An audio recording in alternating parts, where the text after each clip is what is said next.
तो स्टार्ट करने से पहले बेसिकली हम कुछ प्रार्थना कर सकते हैं। ओम अज्ञानातिमिरन्धस्य ज्ञानाञ्जनशलाकया चक्षुरुन्मीलितं येन तस्मै श्रीगुरुवे नमः। श्रीचैतन्यमनोभीष्टं स्थापितं येन भूतले स्वयं रूप कदा मह्यं ददाति। जय श्री कृष्ण चैतन्य प्रभु नित्यानंद श्री अद्वैत गदाधर शिवासादि गौर भक्तवृंद। हरे कृष्ण कृष्ण कृष्ण हरे हरे, हरे राम राम राम हरे हरे। नमो विष्णुपादाय कृष्णपृष्ठाय भूतले श्रीमते भक्तिवेदांत स्वामी निति नामिने। नमस्ते सारस्वते देवे गौरवाणी प्रचारिणे निर्विशेष शून्यवादी पाश्चात्य देश तारिणे।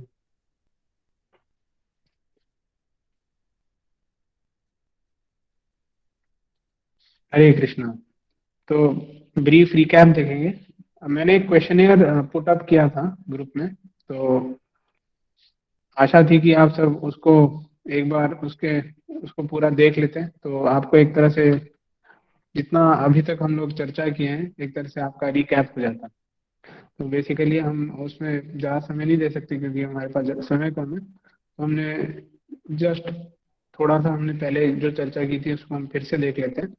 कि हमने देखा था कि भगवान ने नियत कर्तव्य बेसिकली मनुष्य को दिए, जिससे कि वो बहुत आसानी से अपने जितनी भी नीड्स हैं उसको फुलफिल कर सके, और बेसिकली नीड्स को फुलफिल करने के साथ साथ वो भगवत प्राप्ति भी कर सके अथवा मुक्ति की प्राप्ति कर सके।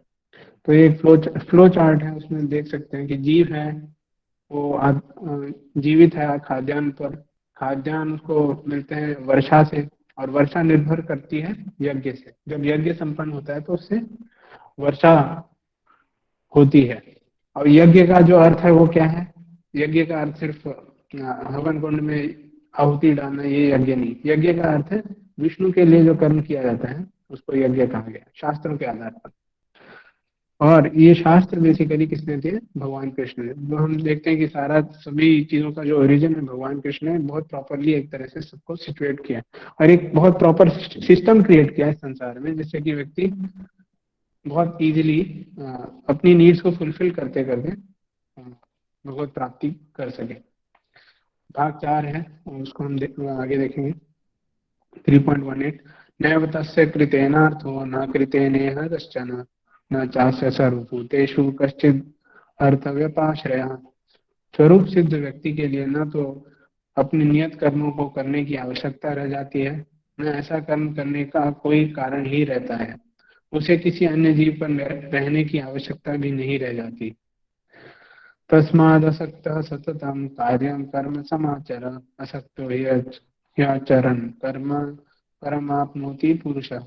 अतः कर्म फल में आसक्त हुए बिना मनुष्य को अपना कर्तव्य समझकर निरंतर कर्म करते रहना चाहिए, क्योंकि अनासक्त होकर कर्म करने से परम ब्रह्म की प्राप्ति होती है। 3.20 कर्म कर्मणैव हि संसिद्धिम् आश्रिता जनकादयः लोकसंग्रहेवापि संपश्यन् कर्तुमर्हसि।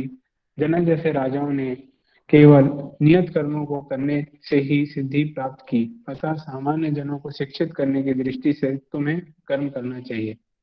यद यद आचरति श्रेष्ठ तत्तदेवेतरो जनः स यत् प्रमाणं कुरुते लोक तदनुवर्तते। महापुरुष जो जो आचरण करता है सामान्य व्यक्ति उसी का अनुसरण करते हैं। वह अपने अनुसरणीय कार्यों से जो आदर्श प्रस्तुत करता है संपूर्ण विश्व उसका अनुसरण करता है। न मे पार्थस्ति कर्तव्यं त्रिषु लोकेषु किंचन नानवाप्तम वाप्तव्य वर्त एव च कर्मणि। हे पृथा पुत्र, तीनों लोकों में मेरे लिए कोई भी कर्म नियत नहीं है, न मुझे किसी वस्तु का अभाव है और न आवश्यकता ही है, तो भी मैं नित्य कर्म करने में तत्पर रहता हूँ। यदि ह्यवह्यम न वर्ते हम जातु कर्मण्यतीन्द्रितः मम वर्तन वर्तन्ते मनुष्या पार्थ सर्वशः। क्योंकि यदि मैं नियत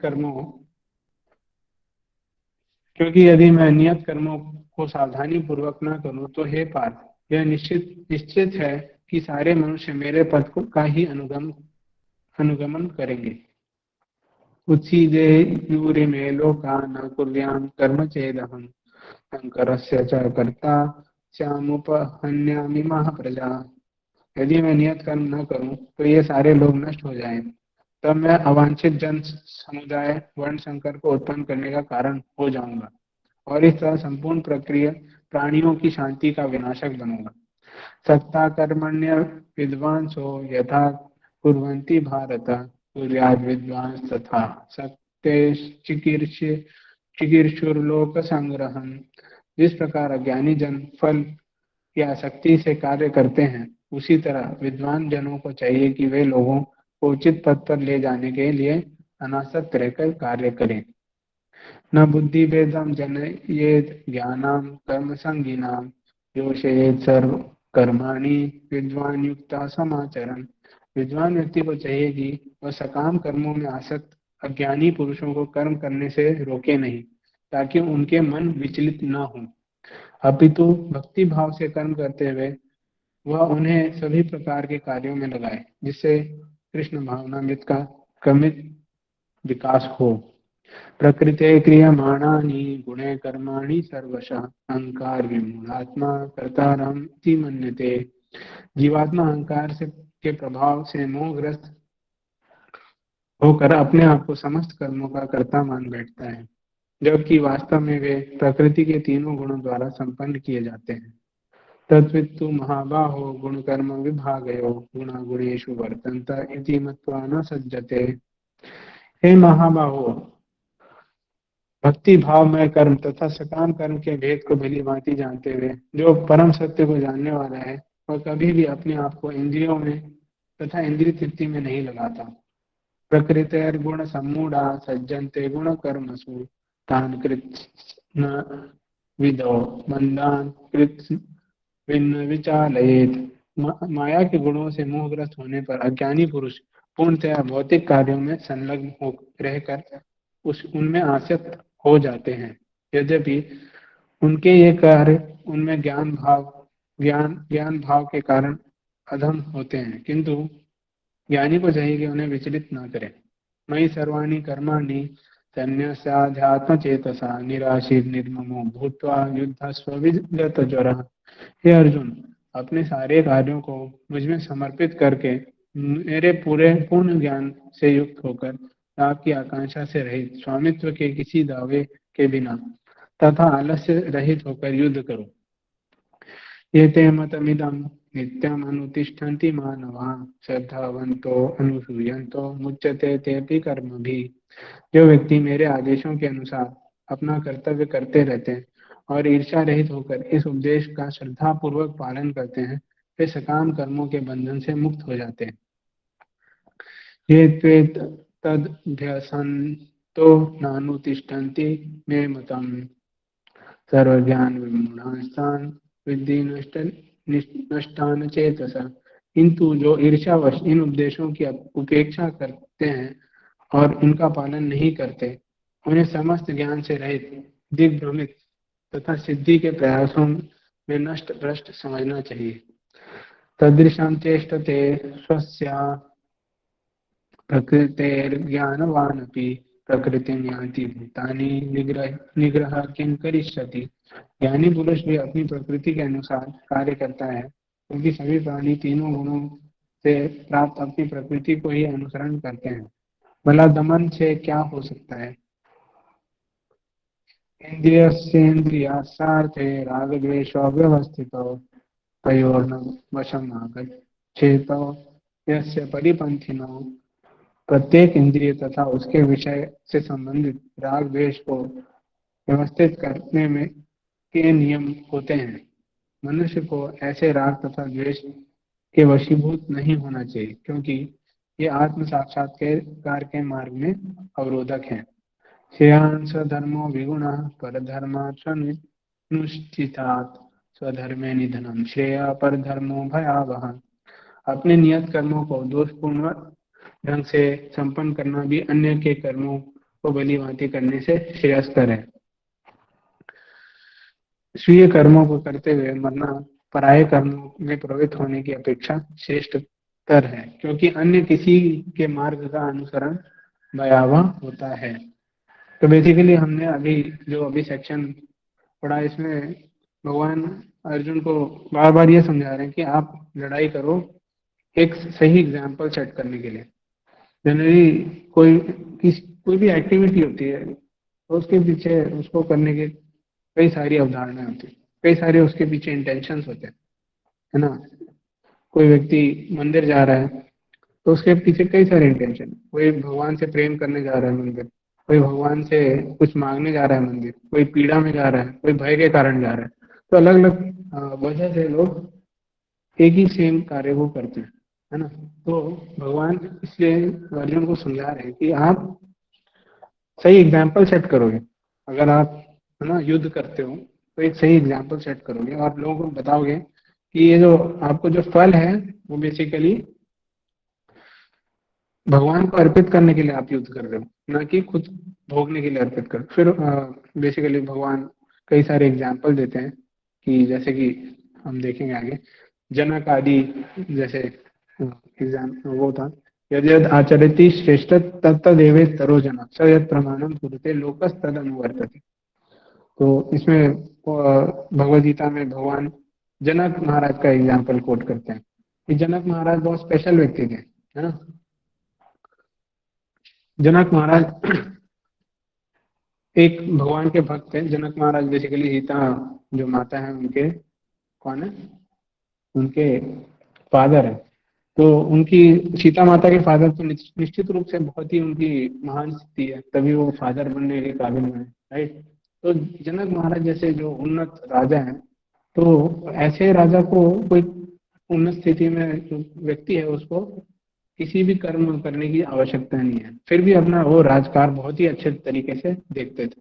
क्यों देखते थे? क्योंकि वो एक उदाहरण प्रस्तुत करना चाह रहे थे, है ना। अगर वो काम करना, अपने राजपाट का काम करना छोड़ देते तो क्या होता, जितने लोग उनको देख रहे हैं तो उनको भी ये मैसेज आता कि काम नहीं करना, है ना। और दूसरा, क्योंकि वो एक बहुत एक भक्ति में, कृष्ण भावनामृत में एक बहुत उन्नत स्थिति में स्थित है, अथवा योग की जो हमने सीढ़ी देखी थी उसमें बहुत उन्नत स्थिति में स्थित है जनक महाराज। तो एक तरह से वो एक आदर्श भी प्रकट कर रहे हैं जन साधारण के लिए कि जिस प्रकार मैं अपना जीवन निर्वाह कर रहा हूँ उसी प्रकार आप सबको भी अपना जीवन निर्वाह करना चाहिए। अब एक फोटो आप नीचे देख रहे हैं, उसमें आप देख रहे हैं कि एक क्लास रूम है, उसमें जो टीचर है वो सिगरेट फूक रहा है और स्टूडेंट्स भी सिगरेट फूक रहे हैं, है ना। तो ऐसा जो टीचर अचानक से अगर बोले कि cigarette is injurious for health, you should not smoke cigarette, तो ऐसे टीचर का कौन बात मानेगा? नहीं। तो बहुत जरूरी है कि जो लीडर है उसको, है ना, एक्शन से एक एग्जाम्पल सेट करे, है ना।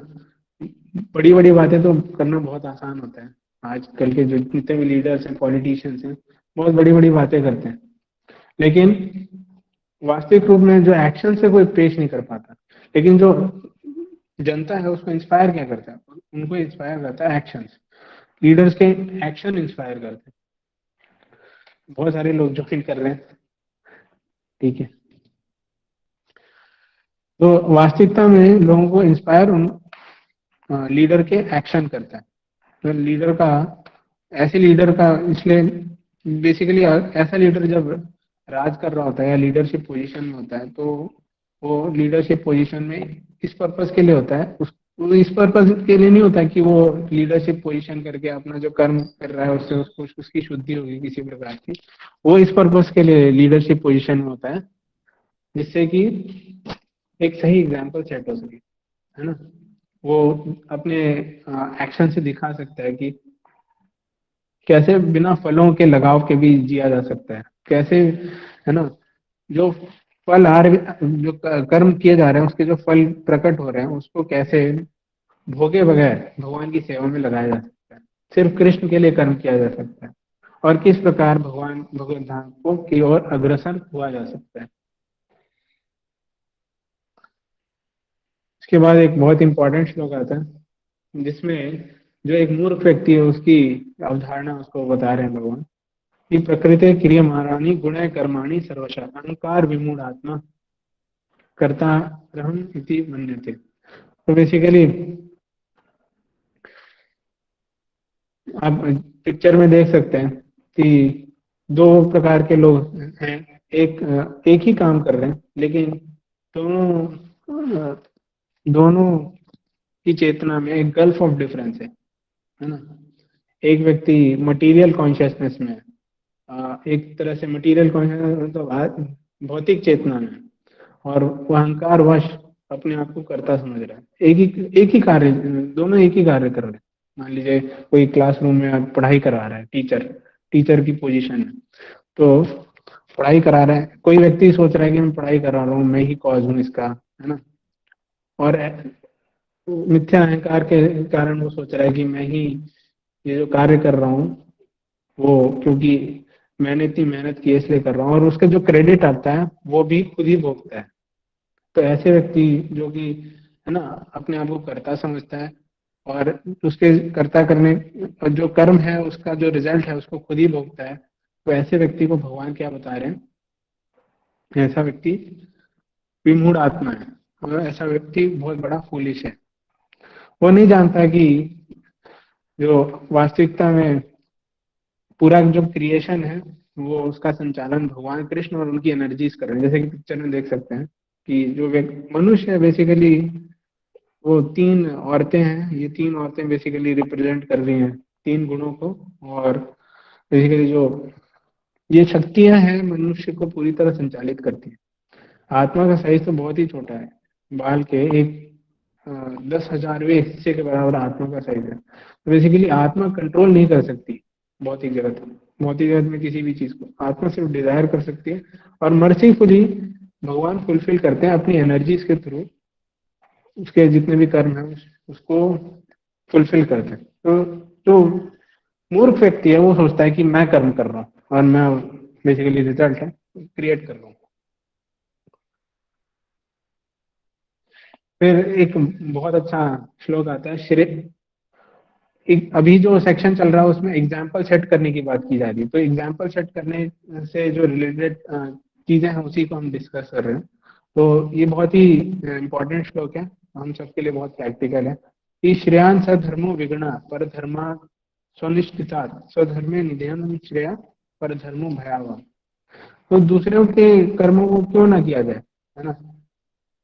कभी कभी हम लोग के साथ भी होता है, स्पेशली जो यंग होते हैं ना, तो उन लोगों को लगता है कि अभी जो मैं कार्य कर रहा हूँ उसको छोड़ देता हूँ मैं, है ना, इसमें दिक्कत आ रही है, दूसरा कार्य कर लेता हूँ, फिर दूसरा कार्य कर लेता हूँ, फिर दूसरा कार्य कर लेता हूँ।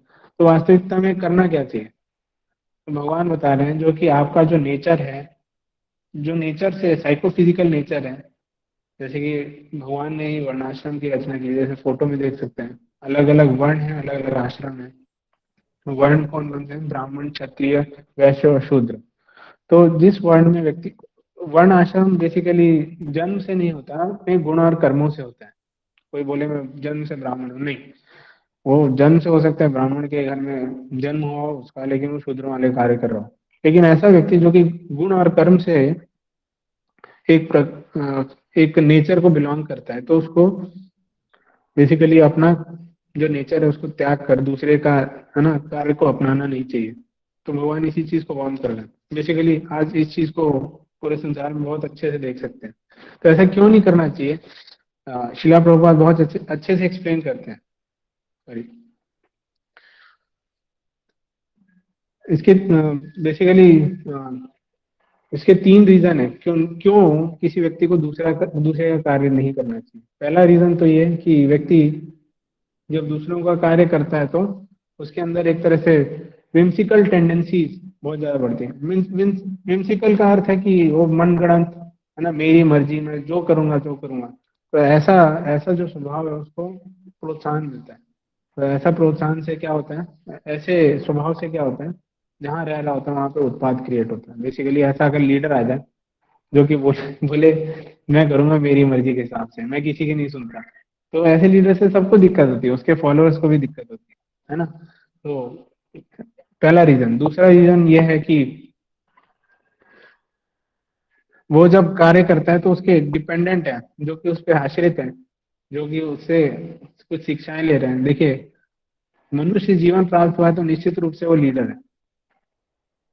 वो हो सकता है किसी का लीडर ना हो, अपने परिवार में कुछ कुछ चंद लोगों का लीडर हो, निश्चित रूप से, है ना। तो लीडर हर कोई है। जो उसके उसके आश्रित लोग हैं, जो वो भी उसके इस कर्म से प्रभावित होते हैं। और तीसरा रीजन कि नेक्स्ट स्लाइड में हम बहुत अच्छे से देख पाएंगे, है ना। ऐसा बहुत फेमस प्रोवर्ब है, the grass is greener on the other side. तो हिंदी में ऐसे बोलते हैं, दूसरे का मकान हमेशा अच्छा लगता है। तो इसमें देख सकते हैं वो बकरी, जो भेड़ है, वो जो फेंसिंग है उसको पार करके घास खा रही है, जबकि उसके साइड में बहुत बहुत सारी घास है। तो मनुष्य को ऐसा लगता है कि दूसरे का मैं कर्तव्य अपना लूंगा तो बहुत आसानी से कर पाऊंगा, वो उनका जीवन बहुत आराम से व्यतीत हो रहा है। नहीं, हमें ऐसा लगता है, लेकिन ऐसा होता नहीं है। हम एक तरह से फंस जाते हैं। तो भगवान इसी चीज को वार्न कर रहे हैं। आगे बढ़ते हैं। तो ये कुछ डिफरेंसेस हैं वैदिक अनुष्ठान और कृष्ण भावना में, या अथवा निष्काम कर्मयोग है। वैदिक अनुष्ठान बेसिकली उद्देश्य पापी प्रक्रियाओं से शुद्ध करना है, जबकि अर्थ में संतुष्टि की जाती है। परिणामों से अनुलग्न है वांछित गतिविधि। मतलब वैदिक अनुष्ठान इसलिए करता है कि अपनी जो मटेरियल डिजायर है उसको फुलफिल करने के लिए, और उसमें जितने भी पाप हो रहे हैं उससे अपने आप को निवारण करने के लिए। लेकिन कृष्ण भावनामृत के लिए जो निष्काम कर्मयोग किया जाता है वो बेसिकली भगवान के आनंद के लिए किया जाता है, और उसके जो परिणाम होते हैं उसको वो कभी भोगता नहीं है, बल्कि भगवान को ही अर्पित करता है। सेक्शन 5, परम शत्रु को जीतना, जो कि काम वासना है। इसमें बहुत इंपॉर्टेंट कुछ लोग हैं, और ये बेसिकली आखिरी सेक्शन है, इसको हम देखेंगे। अर्जुन उवाच अथ केन प्रयुक्तोऽयं पापं चरिति पुरुषः अनिच्छन्नति वाट बलादेव नियोजितः। अर्जुन ने कहा, हे विष्णुवंशी, मनुष्य न चाहते हुए भी पाप कर्मों के लिए प्रेरित क्यों होता है? ऐसा लगता है कि उसे बलपूर्वक उनमें लगाया जा रहा हो। श्री भगवान उवाच काम एष क्रोध एष रजोगुण समुद्भव महाशनो महापाप्मा विद्येन मिह वैरिणम। श्री भगवान ने कहा, हे अर्जुन, इसका कारण रजोगुण के संपर्क से उत्पन्न काम है, जो बाद में क्रोध का रूप धारण करता है, और जो इस संसार का सर्वभक्षी पापी शत्रु है। धूमेनाव्रियते वह्निर्यथादर्शो मलेन च यथोल्बेनावृतो गर्भस्तथा तेनेदमावृतम्। जिस प्रकार अग्नि धुएं से, दर्पण धूल से, अथवा भ्रूण गर्भाशय से आवृत रहता है, उसी प्रकार जीवात्मा इस काम की विभिन्न मात्राओं से आवृत रहता है। आवृतम ज्ञानमेतेन ज्ञानिनो नित्यवैरिण कामरूपेण कौन्तेय दुष्पुरेण अनिलेन च। इस प्रकार ज्ञान में जीवात्मा की शुद्ध चेतना उसके काम रूपी नित्य शत्रु से ढकी रहती है, जो कभी भी तुष्ट नहीं होता और अग्नि के समान जलता रहता है। इंद्रियाणि मनोबुद्धिरस्याधिष्ठानमुच्यते एतैर्विमूढैर्तेषा ज्ञानमावृत्य देहिनम्। इंद्रिया, मन तथा बुद्धि इस काम के निवास स्थान है। इनके द्वारा यह काम जीवात्मा के वास्तविक ज्ञान को ढककर उसे मोहित कर लेता है। तस्मात् त्वमिन्द्रियाण्यादौ नियम्य भरतर्षभ पाप्मानं प्रजह्येनं ज्ञान विज्ञान नाशनम। इसलिए हे भरतवंशियों में श्रेष्ठ अर्जुन, प्रारंभ में ही इंद्रियों को वश में करके इस पाप का महान प्रतीक काम का दमन करो, और ज्ञान तथा आत्म साक्षात्कार के इस विनाशकर्ता का वध करो।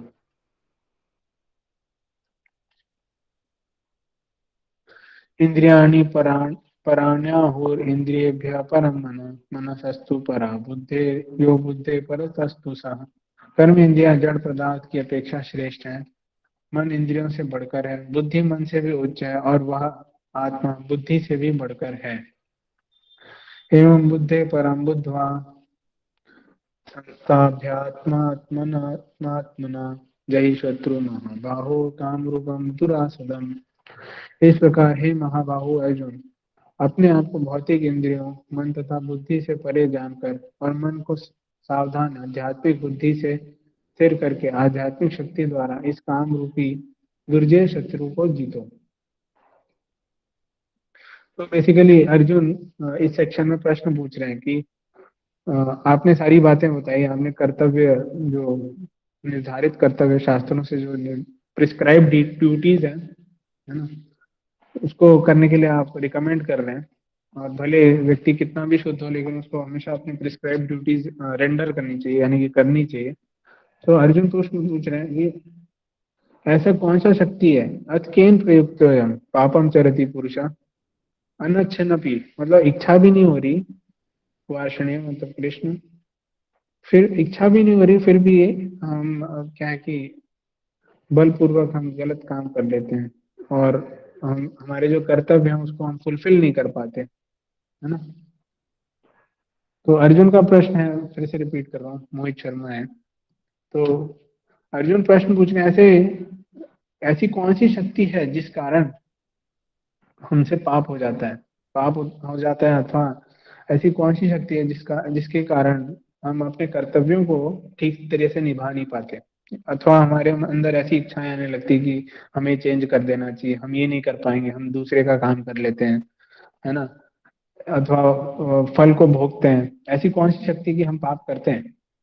तो भगवान कृष्ण बहुत अच्छे से एक्सप्लेन करते हैं, काम एश क्रोधेश रजोगुण सम, काम वासना वह बल है जो किसी को पापी कार्य करने के लिए प्रेरित करता है, लस्ट। और फिर काम वासना के लक्षण है, इसको बहुत अच्छे से डिस्कस किया है इस सेक्शन में। काम एश क्रोधेश रजोगुण समुद्भव महाशनो महापात्मा विद्ये यह वैरिणु। ये काम रूपी जो शत्रु है सबसे बड़ा आपका शत्रु है ना।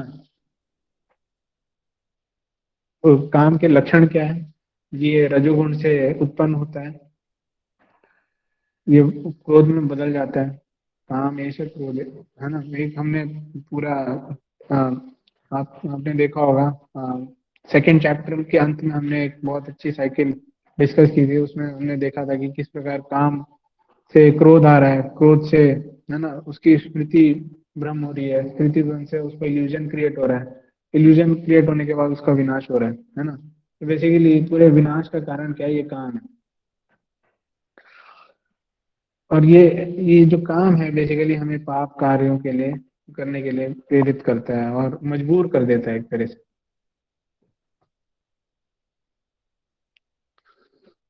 इसके बाद हम पॉइंट ये उठता है कि बेसिकली ये काम है क्या, काम क्या है बेसिकली, कौन, एक प्रेम है, प्रेम का विकृत रूप काम है।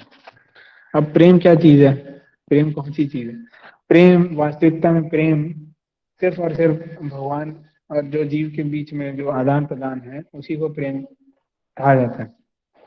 तो भगवान और जीव के बीच में जो रस का आदान प्रदान होता है उसको प्रेम कहा जाता है। वास्तविक रूप में जो प्रेम है उसकी अनुभूति भी हम भगवान के साथ ही कर सकते हैं जब भगवान की सेवा में संलग्न होते हैं।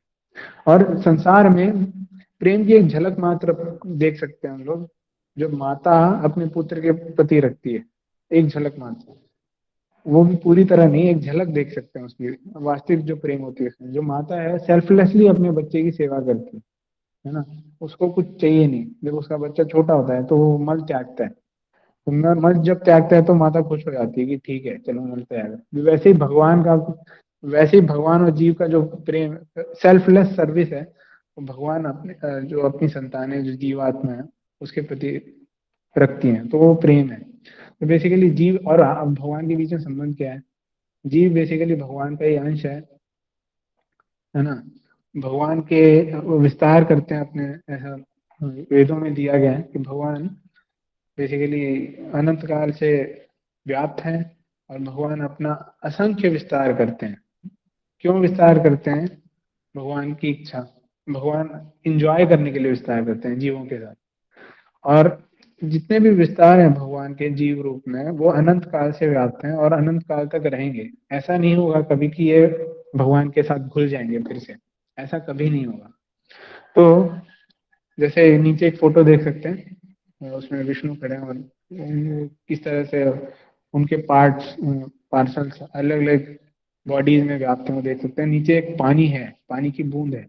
तो बेसिकली ये इसलिए है कि जो समुद्र होता है, एक बहुत बड़ा समुद्र है, समुद्र की एक बूंद और समुद्र, हाँ, समुद्र का जो कंपोजिशन है सॉल्टी वाटर है, और जो एक बूंद का जो कंपोजिशन है सेम है। वैसे ही जो जीवात्मा और भगवान का जो कंपोजिशन है सेम है, सच्चिदानंद। भगवान भी सच्चिदानंद है, जीवात्मा भी सच्चिदानंद है।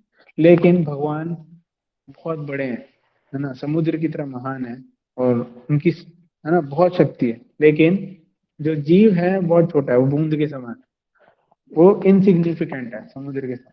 तो और ये स्थिति हमेशा शाश्वत है। भगवान उसी पोजीशन में हमेशा है, और जीव अपनी जो भगवान विभु है, और जीव हमेशा हमेशा के लिए अणु स्थिति में व्याप्त है। तो बेसिकली अब जब जीव का संबंध है भगवान के साथ, तो हम लोग कर क्या रहे हैं यहाँ पे, है ना, हमारा जन्म मृत्यु क्यों हो रहा है? तो भगवान ने सृष्टि की रचना की थी। वास्तविकता में जो जीव है भगवान के धाम में रह रहा था, लेकिन उसकी इच्छा हुई कि मेरे को भी थोड़ा, है ना, एंजॉय करना चाहिए। जैसे कि भगवान अ, अपने धाम में एंजॉय करते हैं, वैसे मुझे भी एंजॉय करना चाहिए। भगवान एज अ मर्सीफुल फादर जीव की इच्छा पूरित करने के लिए एक अलग से, है ना, एक अलग से क्रिएशन क्रिएट करते हैं। जैसे आप देखिए, कभी छोटी लड़कियां होती हैं, वो अपनी माता को इमिटेट करना चाहती हैं, तो मदर फादर क्या कहते हैं, छोटा किचन खरीद के दे देते हैं, है ना। उससे कुछ कर नहीं सकती वो, लेकिन उसकी खुशी के लिए एक छोटा सा गैस खरीद देंगे, है ना, और बेलन चकली ये सब खरीद के दे देंगे। तो बेसिकली उसको खुश करने के लिए माता पिता करते हैं। तो वैसे ही भगवान, क्योंकि परम दयालु हैं, अपने अंशों को खुश करना चाहते हैं, तो क्या करते हैं, एक क्रिएशन करते हैं पूरा, एक भौतिक जगत का क्रिएशन करते हैं। उसमें अनंत ब्रह्मांड है, अनलिमिटेड यूनिवर्स, और अनंत ब्रह्मांड में अनंत प्लैनेट्स हैं अलग अलग। उसमें आप जीव असंख्य संख्या में, जो कि भगवान से द्वेष द्वेष ईर्ष्या कर रहे हैं, एक तरह से ईर्ष्या कर रहे हैं भगवान से, और इंजॉय करना चाहते हैं भगवान से सेपरेट होके। तो उनको भगवान मौका देते हैं कि आप अपनी जो इच्छाएं हैं, जितनी भी इच्छा है, किसी को उड़ने की इच्छा है, किसी को, है ना, कुछ करने की इच्छा है, उसको वो बहुत आराम से फुलफिल कर सके। लेकिन भगवान इस चीज को भी इंश्योर करते हैं, है ना, क्रिएशन कर दिया, लेकिन भगवान क्योंकि, है ना, परम दयालु पिता है, तो भगवान को इस चीज को इंश्योर करते हैं कि ये ना उधर जाके भूल ना जाए मुझे, अब भटक ना जाए हमेशा के लिए।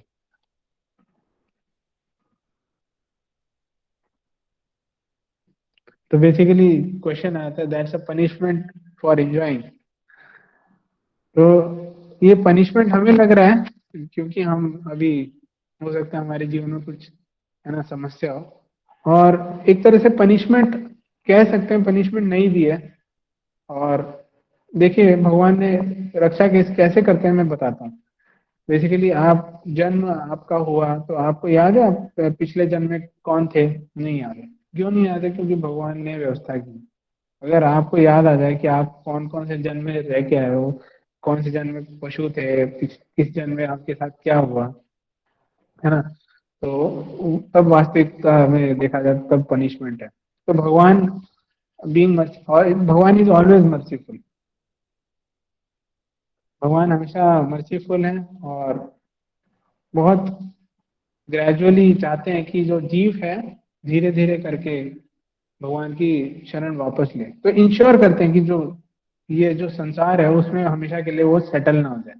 तो जैसे कि दुखालयम करके कमेंट आया, वो करेक्ट, भगवान ही इस चीज को बताते हैं कि ये जो भौतिक जगत है दुखालय है। क्यों दुखालय है? क्योंकि यहाँ पे दुखालयम अशाश्वतम, दुखालय और अशाश्वत भी है। दुखालय तो है लेकिन अशाश्वत भी है। अगर दुखालय शाश्वत होता तो प्रॉब्लम हो जाता, है ना। हमेशा के लिए दुख है वो शाश्वत है, शाश्वत मतलब परमानेंट दुख।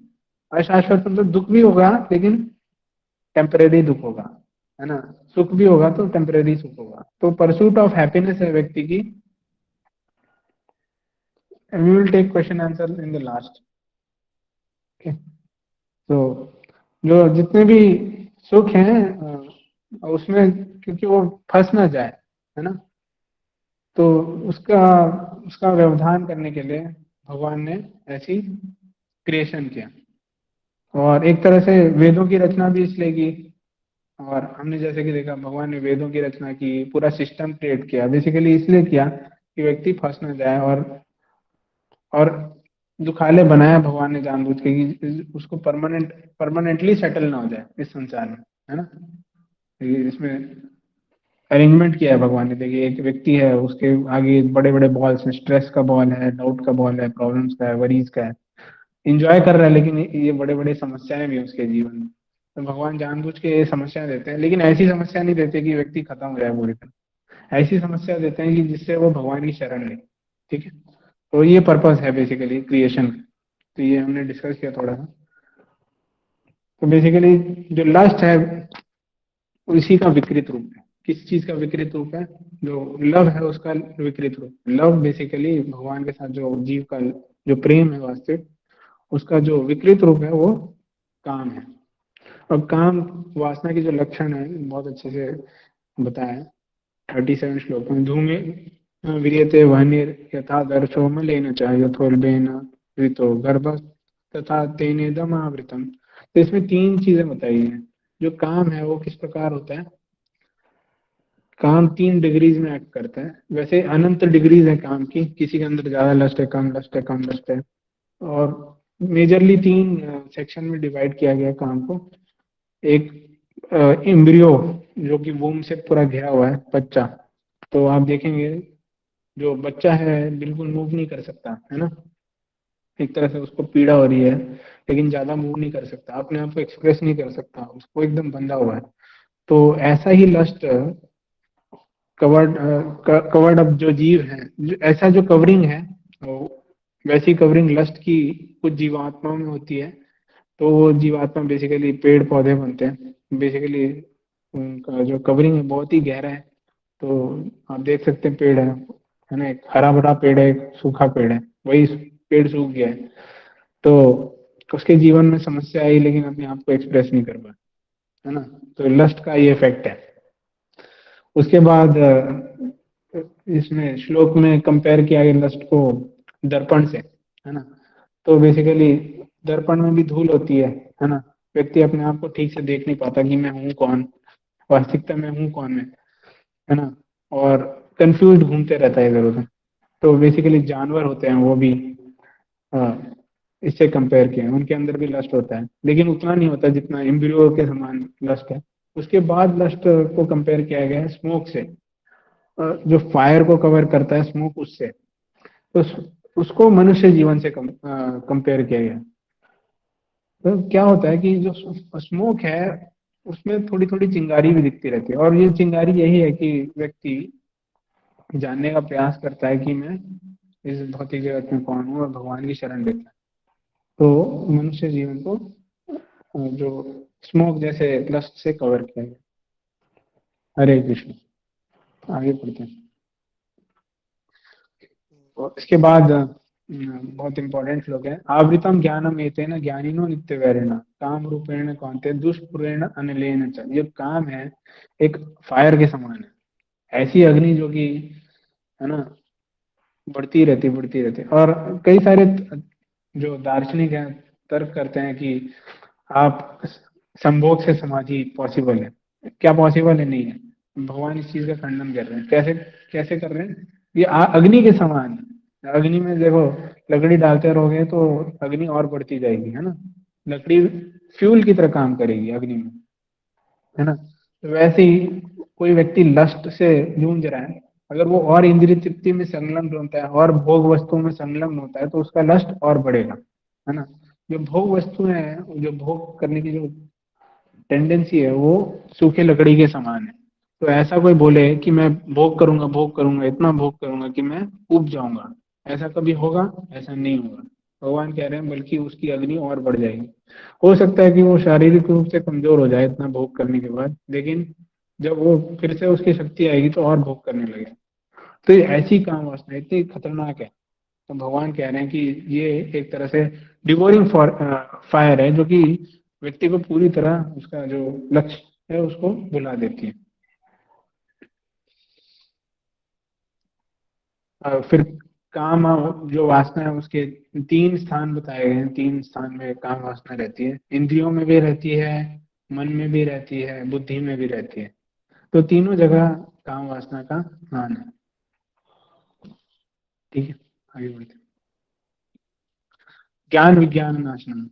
काम ऐसी चीज है कि सारा आपका जो रियलाइजेशन है, जितना भी आपने रियलाइज किया है, उसको भी उसको भी कवर अप कर देगी, बुला देगी।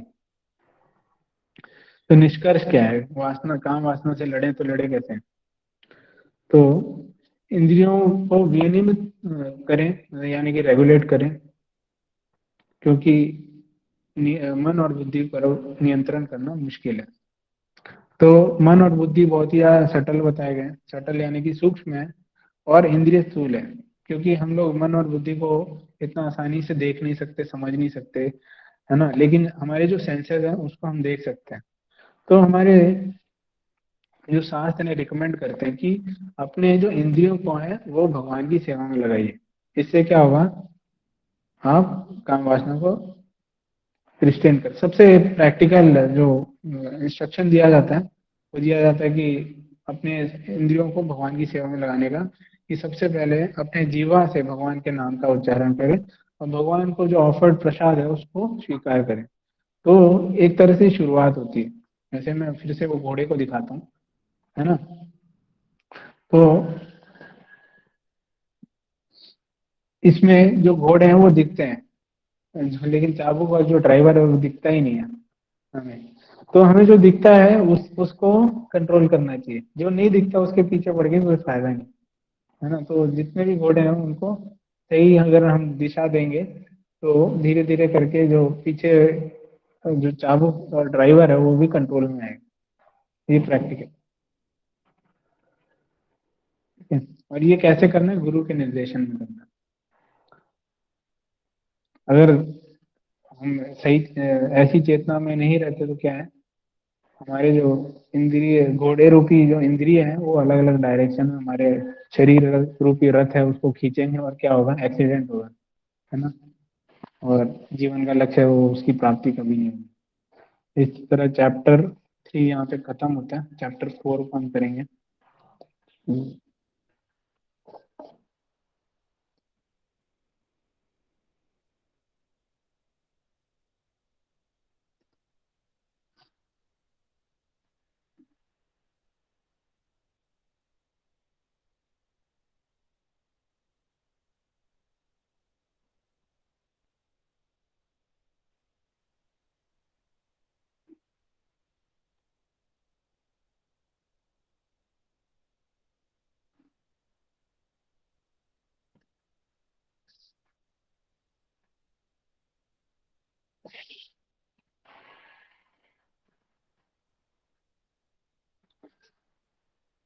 आप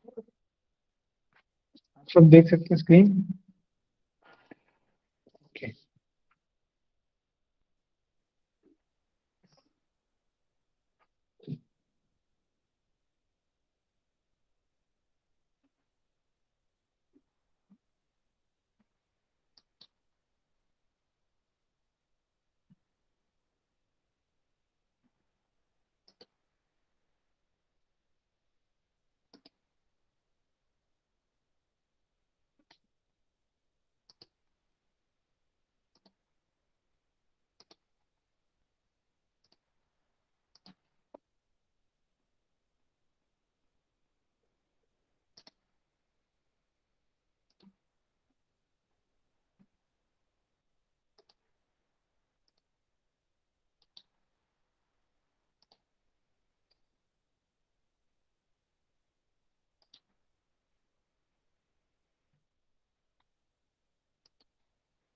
ओके, चैप्टर 4 है, उसका शीर्षक है दिव्य ज्ञान, ट्रांसेंडेंटल नॉलेज इंग्लिश में।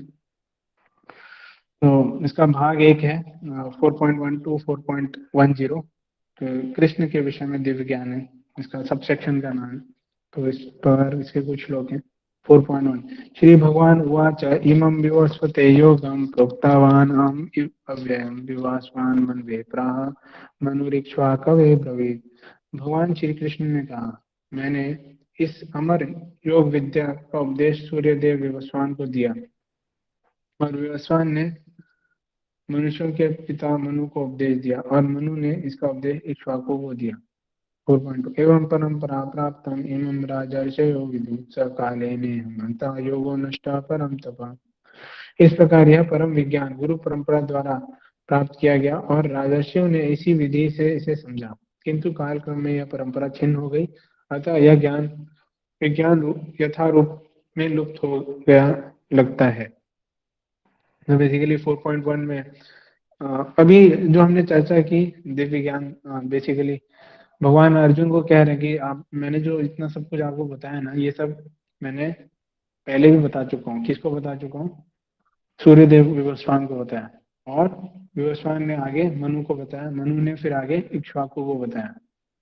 ठीक है, फिर अर्जुन, फिर आगे नेक्स्ट क्वेश्चन, नेक्स्ट श्लोक में भगवान बताते हैं कि ये जो ज्ञान है ना, बहुत ही सेंटली किंग्स है, राजर्षि। राजर्षि मतलब सेंटली किंग्स।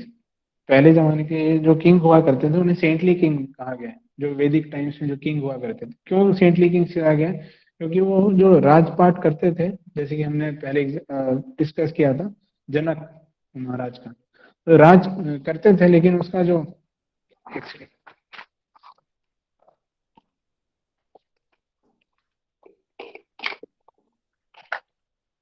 उसका सोल पर्पस हुआ करता था कि जो सिटीजन्स हैं उनको एक तरह से उनकी रक्षा करना, कंप्लीटली उनकी उनको प्रोटेक्ट करना। रक्षा का अर्थ सिर्फ ये नहीं होता कि उनकी भौतिक सुख सुविधाओं को फुलफिल किया जाए। रक्षा का अर्थ ये भी है कि उनके जो आत्मा है उसको एक ऐसी फैसिलिटी प्रदान किया जाए जिससे कि वो अपने मनुष्य देह को पूरी पूर्णता यूज कर सके और भगवत धाम जा सके। तो राजर्षि थे, वो इस चीज को बहुत अच्छे से सीखते थे, भगवत गीता को एक प्रॉपर परंपरा से एवं परंपरा प्राप्त, एक प्रॉपर परंपरा से रिसीव करते थे उसकी ट्रेनिंग और उसको प्रॉपरली अपने राज्य में एग्जीक्यूट करवाते थे। लेकिन क्या हुआ? सकाले ने माता योगो नष्ट परम था। विद टाइम क्या हुआ?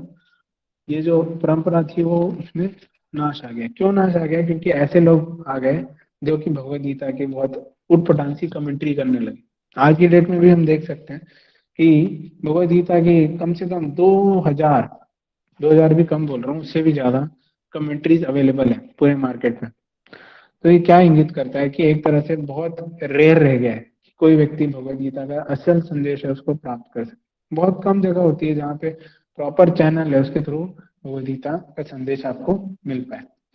4.3 स एवायम मया त्यज योगा प्रोक्त पुरातन भक्तोसी में सका चेती रहस्य हेतुत्तमम। आज मेरे द्वारा वही यह प्राचीन योग यानी परमेश्वर के साथ अपने संबंध का विज्ञान तुमसे कहा जा रहा है, क्योंकि तुम मेरे भक्त तथा मित्र हो, अतः तुम इस विज्ञान के दिव्य रहस्य को समझ सकते हो।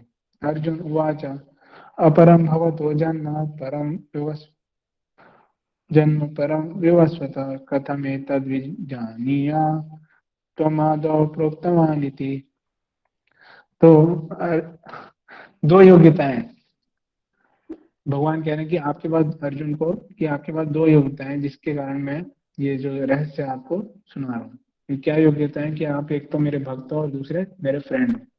फिर अर्जुन बेसिकली एक चैलेंजिंग क्वेश्चन भगवान से पूछते हैं। क्या है वो चैलेंजिंग क्वेश्चन? कि अर्जुन ने कहा सूर्य भगवान आपसे पहले हो चुके हैं, ज्येष्ठ हैं। फिर 4.4 देखिएगा। तो फिर मैं कैसे समझूं कि प्रारंभ में भी आपने इन्हें इस विद्या को उपदेश दिया था? तो अर्जुन कह रहा है कि आपका एज है ना, मेरा एज बराबर ही है, साथ में ही हम लोग है ना, बचपन से एक दूसरे को देखते आ रहे हैं। लेकिन आप ऐसी अजीब सी बात क्यों कह रहे हो कि मतलब आपने सूर्यदेव को दिया, फिर विवस्वान को दिया, मनु को दिया? मेरे को तो समझ भी नहीं आया। तो अर्जुन बेसिकली एक तरह से ये क्वेश्चन पुट अप कर रहे हैं और भगवान कृष्ण को मौका दे रहे हैं कि वो अपने बारे में बताएं, भाई मैं हूँ कौन। अभी अर्जुन एक तरह से दिखा रहे हैं कि उनको पता नहीं है ये कौन है, ये तो मेरा दोस्त है, ऐसी बातें क्यों कर रहा है। ठीक है, फिर भगवान बोलना शुरू करते हैं। श्री भगवान उवाच बहूनि मे व्यतीतानि जन्मानि तव चार्जुन, तानि हम वेद सर्वाणि न त्वं वेत्त परं तप। श्री भगवान ने कहा, तुम्हारे तथा मेरे अनेक अनेक जन्म हो चुके हैं, मुझे तो उन सबका स्मरण है, मुझे सब याद है, किंतु हे परम तप, तुम्हें उनका स्मरण नहीं रह सकता है। अजोपि सन् अव्ययात्मा भूतानामीश्वरोऽपि सन् प्रकृतिं स्वामधिष्ठाय संभवाम्यात्ममायया। यद्यपि मैं अजन्मा तथा अविनाशी हूँ और यद्यपि मैं समस्त जीवों का स्वामी हूँ, तो भी प्रत्येक युग में मैं अपने आदि दिव्य रूप में प्रकट होता हूँ। यदा यदा हि धर्मस्य ग्लानिर्भवति भारत अभ्युत्थान धर्मस्य तदात्मानं सृजाम्यहम्। हे भरतवंशी, जब भी और जहां भी धर्म का पतन होता है और धर्म अधर्म की प्रधानता होने लगती है, तब तब मैं अवतार लेता हूँ। परित्राणाय साधूनां विनाशाय च दुष्कृतां धर्म संस्थापनार्थाय संभवामि युगे युगे। भक्तों का उद्धार करने, दुष्टों का विनाश करने तथा धर्म की फिर से स्थापना करने के लिए मैं हर युग में प्रकट होता हूँ। तो बेसिकली अभी हमने जो कुछ श्लोक पढ़े हैं उसमें भगवान एसेंस बता रहे हैं, है ना।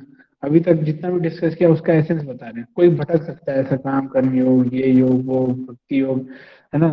तो अभी एसेंस बता रहे हैं, वास्तविकता में करना क्या है व्यक्ति को। भगवान भगवान की बात मानी और भगवान इस मुद्दे पे आ गए और भगवान इस चीज को एक्सप्लेन कर रहे हैं। भगवान अपने बारे में बता रहे हैं कि मैं मैं इस धराधाम में क्यों आता हूँ, मेरा पर्पस क्या है आने का। अधर्म का नाश करने आता हूँ, जैसे कि इसमें आप देख सकते हैं नरसिंह भगवान हिरण्यकशिपु को मार रहे, है ना। धर्म की स्थापना कर रहे हैं और साधुओं की रक्षा अथवा उन्हें आनंद प्रदान करने आते हैं। भगवान के पर्पज है आने के। तो भगवान कहते हैं, जन्म कर्म च मे दिव्यम एवं यो वेत्ति तत्वतः तत्वा देहम पुनर्जन्म नैति मामेति स्व अर्जुन। हे अर्जुन, जो मेरे आविर्भाव तथा कर्मों की दिव्य प्रकृति को जानता है, वह इस शरीर को छोड़ने पर इस भौतिक संसार में पुनः जन्म नहीं लेता, अभी तो मेरे सनातन धाम को प्राप्त होता है। वीतराग भय क्रोधा मन्मया मामुन प्राश्रिता भव ज्ञान तपसा पूता मद्भावम आगता। आसक्ति भय तथा क्रोध से मुक्त होकर मुझ में पूर्णतया तन्मय होकर और मेरी शरण में आकर बहुत से व्यक्ति भूत काल में मेरे ज्ञान से पवित्र हो चुके हैं। इस प्रकार से उन सबों ने मेरे प्रति दिव्य प्रेम को प्राप्त किया है। तो एसेंस बता रहे हैं भगवान, बेसिकली बता रहे हैं कि जो मेरे जन्म और, है ना, कर्म को जो समझता है, जन्म यानी कि भगवान का जन्म कैसे हुआ, भगवान कौन है, वास्तविकता में वो जन्म लेते हैं कि नहीं लेते, उनके पर्पस क्या है जन्म लेने का, और मेरे कर्मों को जो समझता है, मैं क्या क्या कर्म करता हूँ, है ना। तो उसका क्या है, निश्चित रूप से उसका जो बीच में जो फोटो है उसमें देख सकते हैं, उसमें cycle of birth and death बताया। जो कर्म का बंधन, उसके कारण जो साइकिल ऑफ बर्थ डेथ है, वो एक तरह से वो चेन है वो टूट जाती है और व्यक्ति अपने आप को मुक्त कर पाता है और, है ना, भगवान के धाम लौट सकता है अथवा भगवान के साथ पुनः संबंध स्थापित कर सकता है। तो भाग 2 इस प्रकार है, 4.11 टू 4.15। दिव्य ज्ञान को कैसे जीवन में अपनाएं। ये यथा मां प्रपद्यन्ते तां तथैव भजाम्यहम् मम वर्तमान वर्तन्ते मनुष्या पार्थ सर्वशः। भगवान कह रहे हैं, जिस भाव से सारे लोग मेरी शरण ग्रहण करते हैं उसी के अनुरूप मैं उन्हें फल देता हूँ। हे पार्थ, प्रत्येक व्यक्ति सभी प्रकार से मेरे पद का ही अनुगमन करता है। कांक्षत कर्मणां सिद्धिं यजन्ति एह देवता क्षिप्रं हि मानुषे लोके सिद्धिर्भवति कर्मजा। इस संसार में मनुष्य काम कर्मों में सिद्धि चाहते हैं, फलस्वरूप वे देवताओं की पूजा करते हैं। निसंदेह इस संसार में मनुष्यों को सकाम कर्म का फल शीघ्र प्राप्त होता है।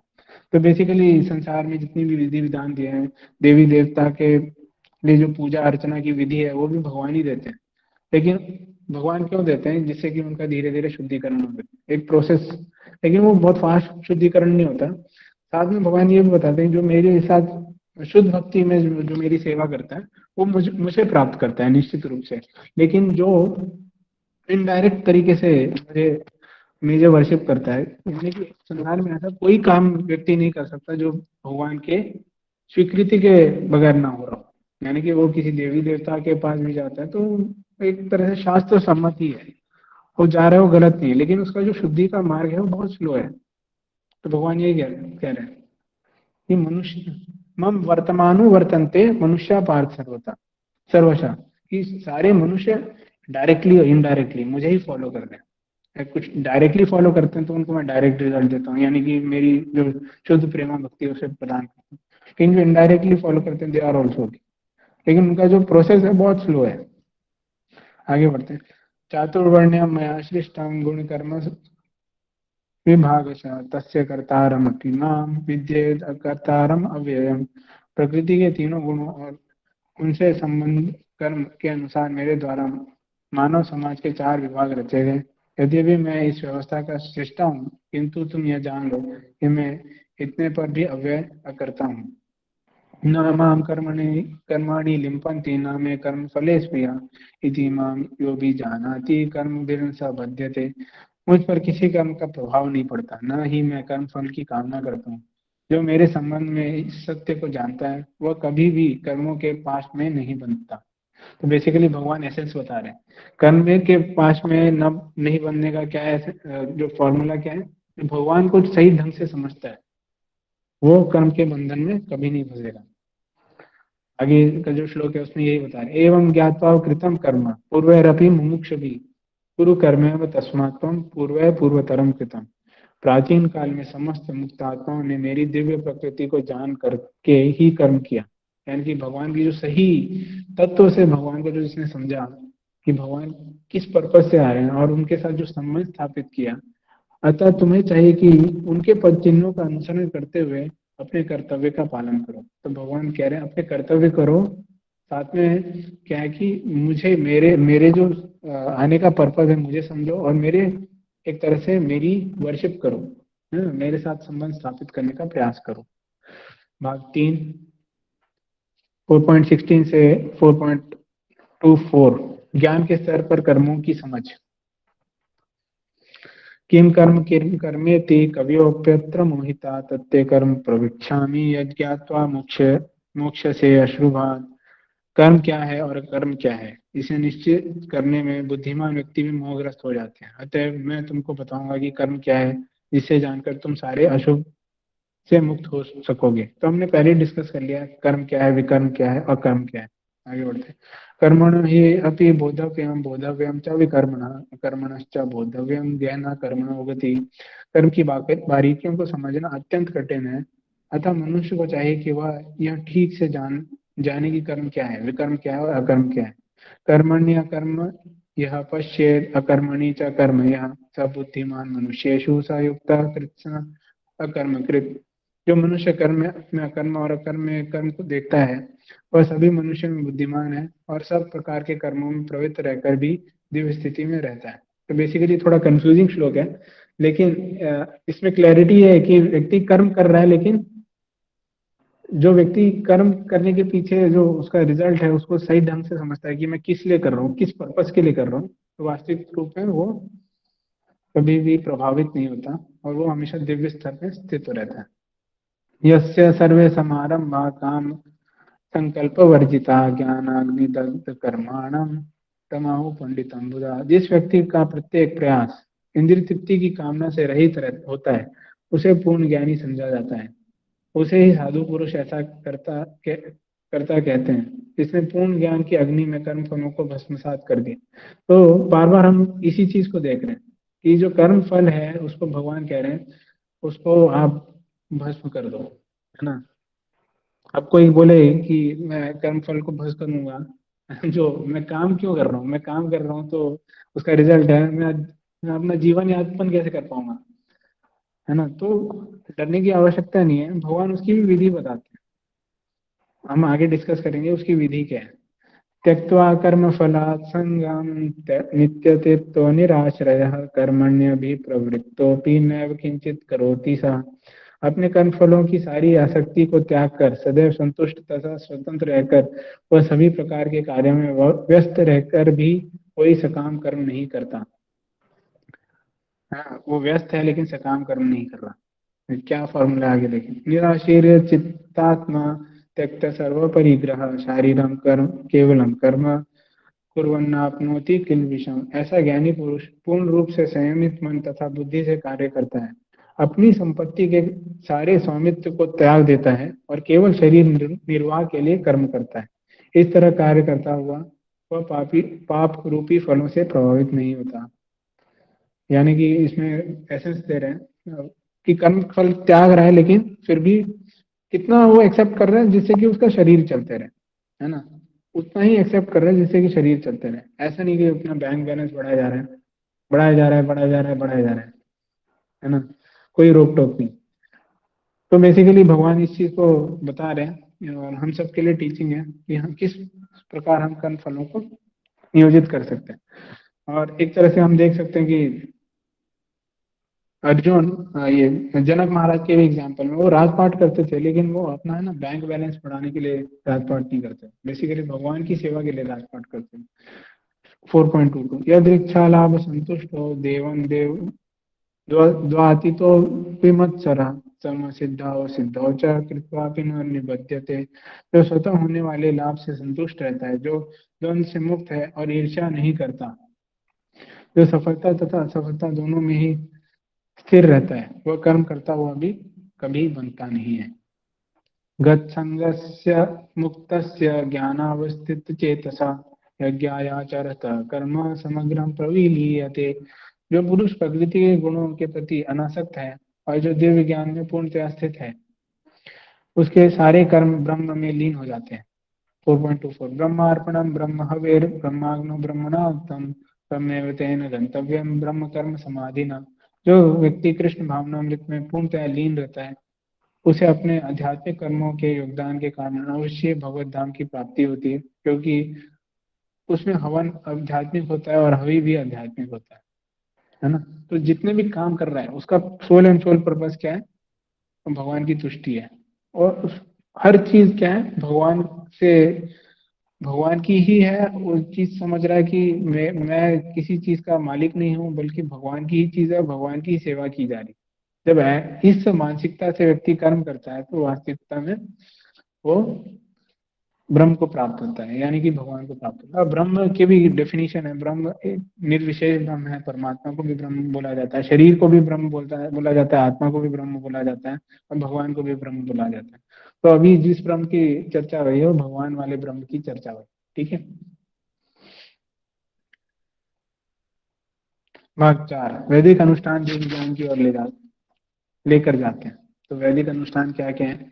देवमेवापरे यज्ञम योगी न पर्युपासते ब्रह्म ब्रह्म न वपरे यज्ञम यज्ञेनो नैवोपजुह्वति। कुछ योगी विभिन्न प्रकार के यज्ञों द्वारा देवताओं की भली भांति पूजा करते हैं और कुछ परम ब्रह्म रूपी अग्नि में आहुति डालते हैं। श्रोत्रादीनि इंद्रियाणि अन्ये संयमाग्निषु जुह्वति शब्दादीन विषयान्य इंद्रियाग्निषु जुह्वति। इनमें से कुछ विशुद्ध ब्रह्मचारी श्रवण आदि क्रियाओं तथा इंद्रियों को मन की नियंत्रण रूपी अग्नि में स्वाहा कर देते हैं, और दूसरे लोग नियमित गृहस्थ इंद्रिय विषयों को इंद्रियों की अग्नि में स्वाहा कर देते हैं। तो फॉर्मूला है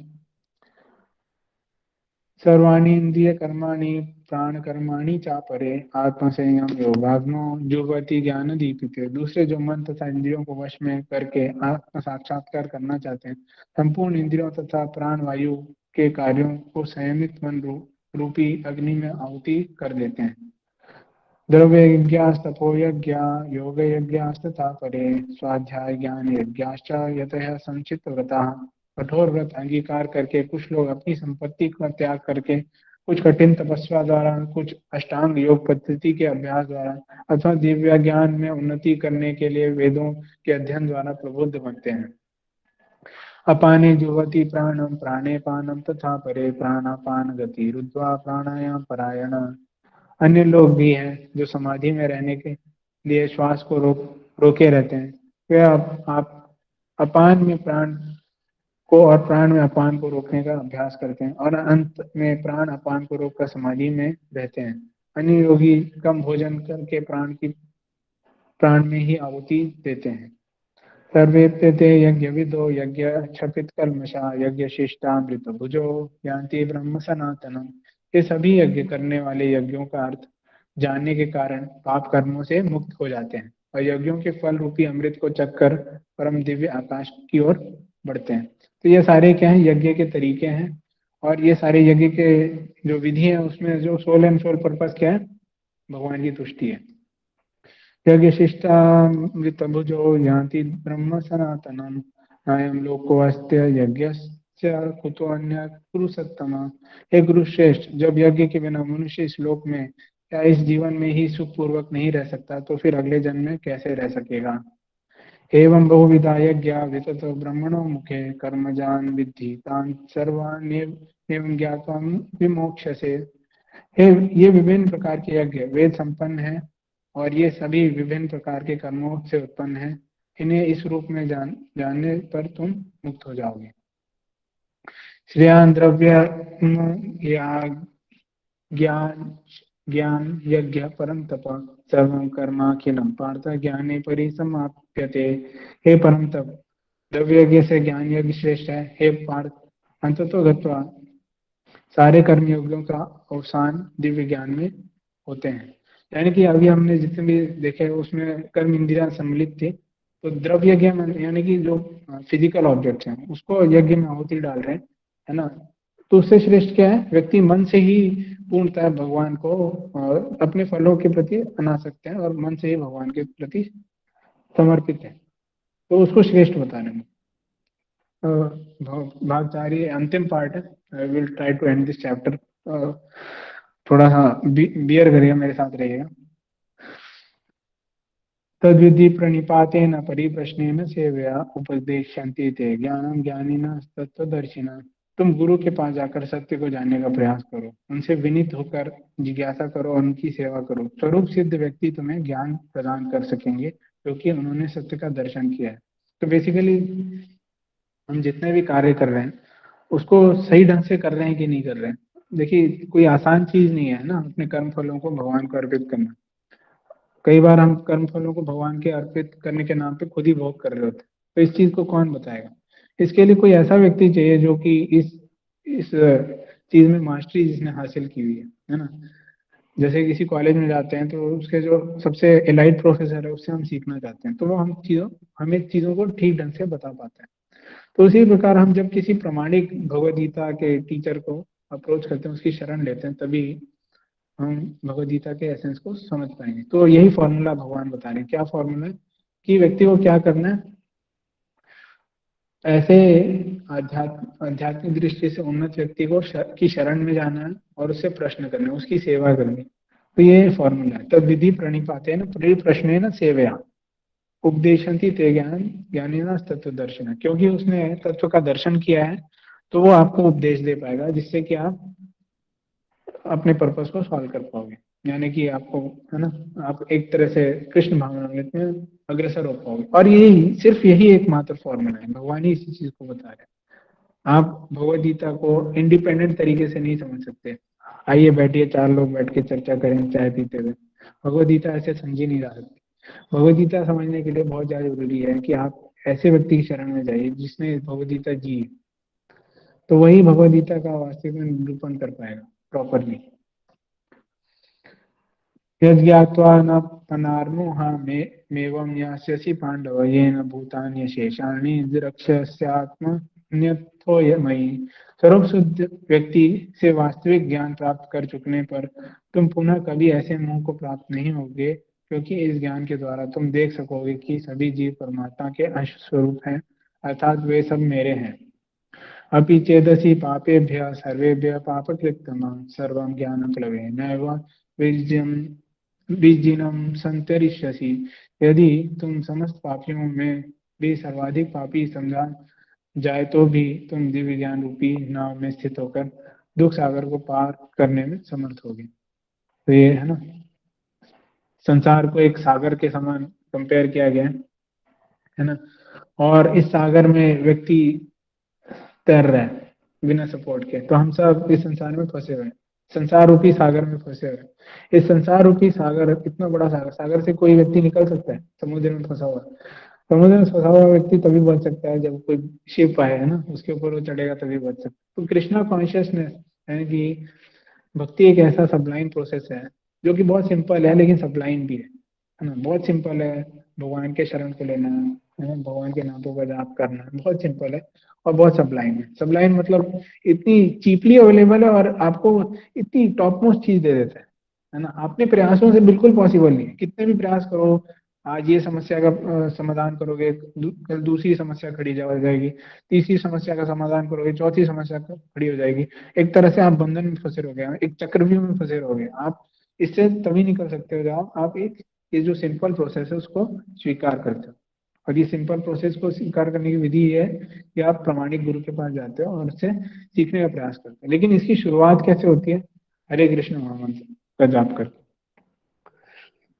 यथेधांसि समृद्धो अग्निर्भस्मात् कुरुते अर्जुन, यज्ञाग्नि सर्वकर्माणि भस्मसात् कुरुते तथा। जैसे प्रज्वलित अग्नि ईंधन को भस्म कर देती है, उसी तरह हे अर्जुन ज्ञान रूपी अग्नि भौतिक कर्मों के समस्त फलों को जला डालती है। न हि ज्ञानेन सदृशं पवित्रम यह विद्यते तत्स्वयं योग संसिद्धा कालेन आत्मनि विन्दति। इस संसार में दिव्य ज्ञान के समान कुछ भी उदात्त सा शुद्ध नहीं है। ऐसा ज्ञान समस्त योग का परिपक्व फल है। जो व्यक्ति भक्ति में सिद्ध हो जाता है वह यथा समय अपने अंतर में इस ज्ञान का आस्वादन करता है। तो ये दिव्य ज्ञान या अथवा भक्ति योग में संलग्न होना किसके समान बताया गया? अग्नि के समान बताया गया, जो कि सारे कर्म फलों को नष्ट कर देता है ना। जैसे जैसे कर्म के बीजों को भी नष्ट कर देता है। जैसे कि हमने साइकिल डिस्कस की थी, जो बीज रूप में जो हमारे अंदर कामुक इच्छा है उसको भी नष्ट कर देता है। जैसे कि ये बीज है, बीज को आप जब रोपित करते हो और पानी डालते हो तो वो पेड़ बन जाता है कुछ टाइम में। लेकिन बीज कितना भी पुराना हो, उसको ऐसे करोगे ना प्रोसेस, उसमें उसको जर्मिनेट करोगे और उसका पौधा बनाओगे तो उग जाएगा। लेकिन उस बीज को अगर फ्राई कर दोगे फिर वो दिखने में सेम सेम ही लगेगा, है ना। जो नॉर्मल बीज है और ये फ्राइड बीज है दिखने में सेम लगेगा, लेकिन ये फ्राइड बीज को अगर आप बोगे ना तो उससे कुछ कोई पेड़ नहीं निकलेगा। तो ये प्रोसेस जो है हमने डिस्कस की है, जो ट्रांसेंडेंटल प्रोसेस है ना भक्ति की, जो कि भगवान जिसका विमोचन कर रहे हैं। तो इसमें जब व्यक्ति संलग्न होता है तो क्या होता है, सेम लग रहे होते हैं लेकिन वो कभी भी किसी भी प्रकार का सिंपल रिएक्शन बेर नहीं करता। लास्ट श्लोक है, श्रद्धावान लभते ज्ञानम तत्परम संयतेन्द्रिय ज्ञानम लब्ध्वा परम शांतिम अचिरेणाधिगच्छति। जो श्रद्धालु दिव्य ज्ञान में समर्पित है और जिसने इंद्रियों को वश में कर लिया है वह इस ज्ञान को प्राप्त करने का अधिकारी है और इस तुरंत आध्यात्मिक शांति को प्राप्त होता है। हरे कृष्णा कृष्णा कृष्णा हरे हरे, हरे राम राम राम हरे हरे। तो ये 4 चैप्टर यहाँ खत्म होता है। हमें क्योंकि कल लेट हो गया था तो आज हमने थोड़ा सा एक्सटेंड किया, उसके लिए मैं क्षमा चाहता हूँ। किसी का कोई प्रश्न टिप्पणी कर सकते हैं, मैं ओपन कर लेता हूँ विंडो।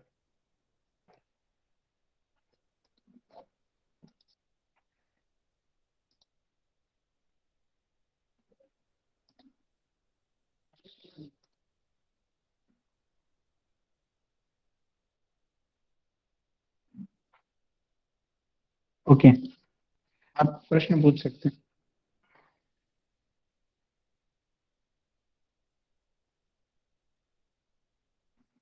हरे कृष्णा प्रभु जी, दंडवत प्रणाम। हरे कृष्ण दामता। प्रभु जी रिकॉर्डिंग कैसे मिलेंगे हम लोगों को? ठीक है, मैं पोस्ट कर देता हूँ रिकॉर्डिंग। ठीक है प्रभु जी, थैंक मुझे यू। लग रहा है क्योंकि हम लोग डेली कर रहे हैं तो बहुत सारे लोग नहीं आ पा रहे, तो हम लोग ग्रुप में रिकॉर्डिंग पोस्ट कर देंगे। जी जी तो प्रभु एक जी, जी सही है ना। जी प्रभु जी, जी ठीक है। जी। और मेरे हिसाब से मेरा सबसे अनुरोध है कि क्वेश्चन है उसको जरूर देखिएगा। क्वेश्चन ऐसे डिजाइन किया गया है कि जिससे कि आपको एक तो फ्लो, भगवद गीता का फ्लो है वो क्लियर हो जाएगा, और दूसरा जो फिलॉसफी है वो भी क्लियर हो जाएगी, भगवद गीता में वास्तविकता में क्या चर्चा हो रहा है वो भी क्लियर हो जाएगा। मैंने फिल किया था प्रभु जी, एक क्वेश्चन गलत हुआ उसमें, मेरा बाकी सब ठीक थे।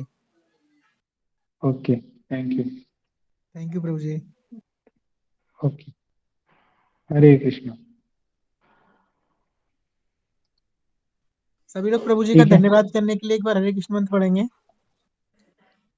हरे कृष्णा कृष्णा कृष्णा हरे हरे, हरे राम हरे राम राम राम हरे हरे। राम हरे हरे। हरे कृष्णा प्रभु जी।